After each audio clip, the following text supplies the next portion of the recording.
So in this series, we're going to be digging deeper into the topics that we started in the first series, where we were talking about what I consider the fundamentals that you need to have in place for team health, to have your team dynamics so that you can have a high performing team. In this series of 6, we're going to dig deeper into those topics, and nothing like jumping right in. We're going to jump into the topics today with giving everyone a voice. Now, I have spoken on this topic before. I have written about this topic. I will be doing more writing about the topic because it is super important. Everyone on the team has to feel empowered to speak up and be part of the team. And as leaders, we have that responsibility to make sure that we are checking our biases and our preconceived notions at the door, and when we walk through the door into teamland, that we are bringing the best version of ourselves as well. And sometimes it is really hard to leave those biases or your personal feelings or what just happened in the last meeting behind, but you owe it to your team to show up as the best version of yourself. And if you can't do that, if you can't give everyone an equal opportunity, then you need to remove yourself from the equation. Because if you are a constant hindrance to the team, then the team can't grow. So I told you we were going heavy hitting in this series of 6, and we're starting right there today with giving everyone a voice. So we hear the terms psychological safety, open communication. We'll hear leaders say, my door is always open. And those words get thrown around, but I'm not sure how many people really dig deep into those. So one of the questions when I do this as a webinar or a workshop that I ask everyone is, how many people have gone into a meeting with the intent that you're going to get a response from everyone because you want everyone to participate? There's nothing wrong with having that intention. It's how you carry it out that is the important bit. So if you go into that meeting with the intention that you're going to get everyone to participate, and your idea of how you're going to do that is just call on everybody or say, hey, does anybody have anything to say? You're already off to a bad start. So let's examine why that might be a problem. If you are calling on people and just opening it up and saying everyone has a chance to talk, you're actually already excluding people and making them feel awkward. Now let's examine why. I'm going to give you something to think about. Think about something in your life that you really dislike. That when you have to do it, you have to spend a lot of time psyching yourself up or preparing, and sometimes you just have to be dragged kicking and screaming into it because you just don't really want to do it. And when you have to do it, you get that sinking feeling in your stomach. So think about that for a second. I see a couple people have joined us. Lalitha, Magda, regulars. Karen, thank you so much for joining. So think about that. What is something that it gets you in the pit of your stomach? So now let's go back to that meeting, that team interaction. And your intent is to get everyone to participate. And you're going to do that by going around the room and calling on everyone. Because if you call on everyone, then you're making it clear to them that they can talk, right? You've said their name. Well, let's put it in a different context. Let's think about if you are the person in the room who is really, really shy. We can say introverted, we can use all kinds of words, but let's just say shy. So the person in the room is so severely shy that they rarely say anything. And you have now gone around the room and you've called on each person, and you get to this person. We're going to call him Bob. We get to Bob. So we've gone every other person, and they've all said something or said they agreed with the other person, and we get to Bob, and we say his name. Think back to that thing that makes your pit of your stomach sink, and think about that while I describe what's happening to Bob. So I've just called on Bob. I've said, hey Bob, what are your thoughts? What do you think's going through Bob's head right now? His stomach has just fallen down to the floor. He probably wants to crawl under the table and blend in with the carpet so nobody can see him. But the last thing he wants to do is start talking in front of a room of people. And this doesn't matter if you're in a physical room together or a virtual room, the reaction is the same. So now you've put him on the spot, even though he may have known because you've called on other people ahead of him. It's like shock factor. You've shocked him by saying his name, and he's scrambling to come up with something to say. And in his head, he's thinking, I wasn't prepared for this. I don't know what to say. Everybody else said things that are really great. My idea is going to sound stupid. I don't like talking in front of people. And all these things are swirling through his head at lightning speed because you've just said, Bob, what do you have to say?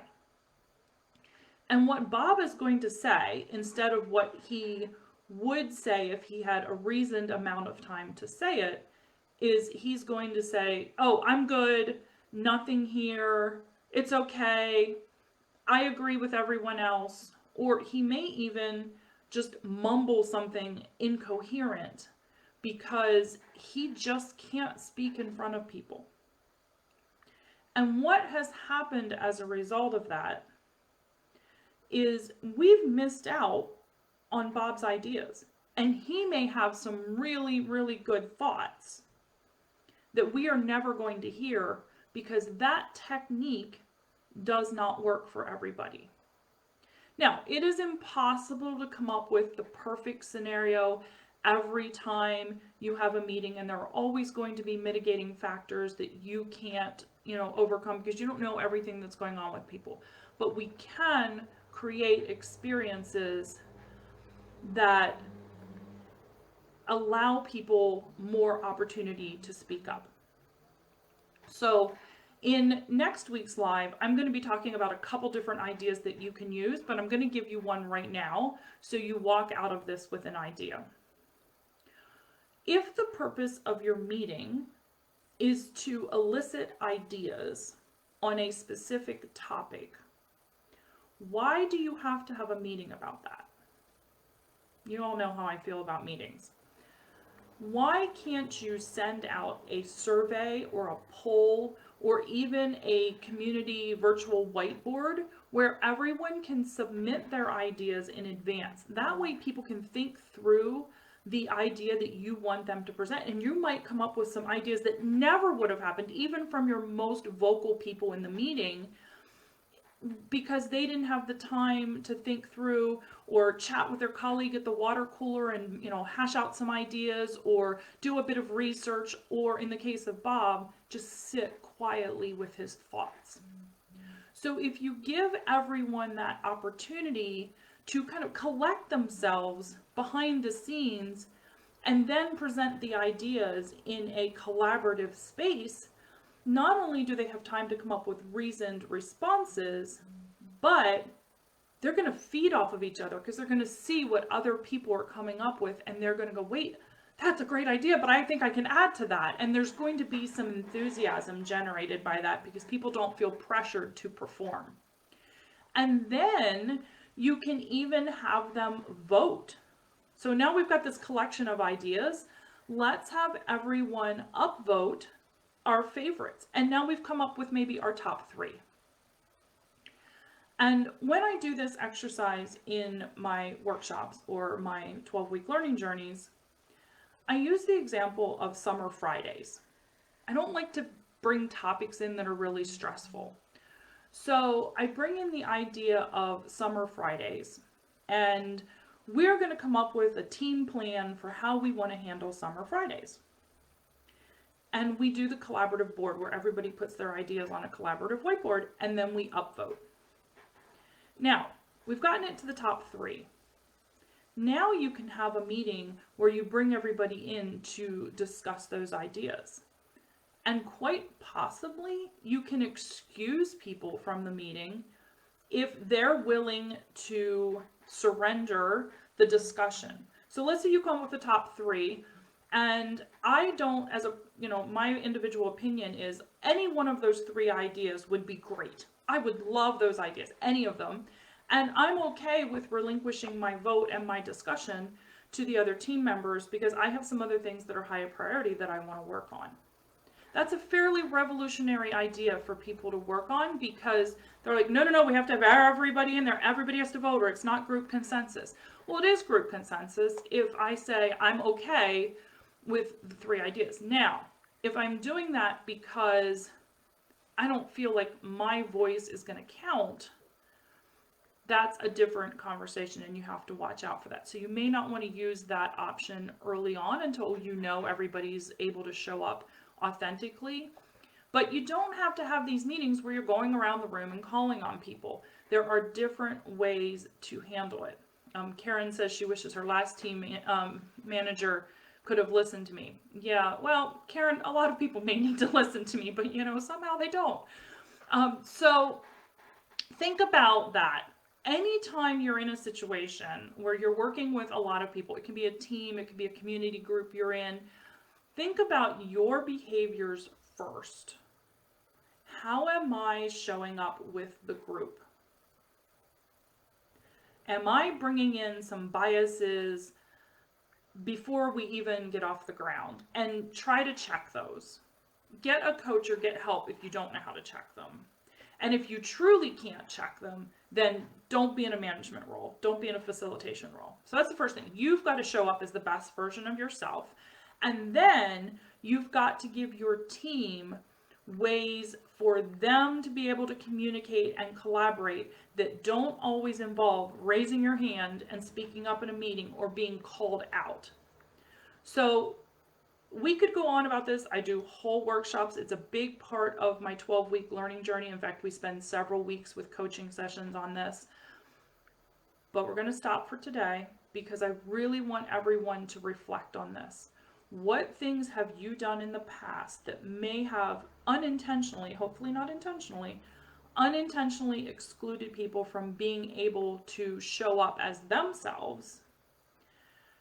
And what can you do the next time to not let that happen? So we're going to percolate on that for the next week. And then next week in the live, which may be a bit longer than our 15 minutes, I'm going to give you some different techniques that you can use beyond the one that I gave you today in collaborative settings that level the playing field a bit and make it a bit more equal for everyone to participate.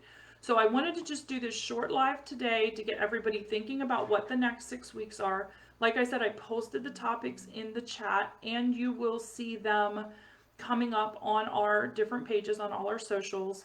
And if you are thinking about this and you're like, wow, I really have some work to do, or I know someone else who really has some work to do, I would love to chat with them. I do 4 free consultations every week for people who are kind of stuck in the how do I make this all work world of 2020.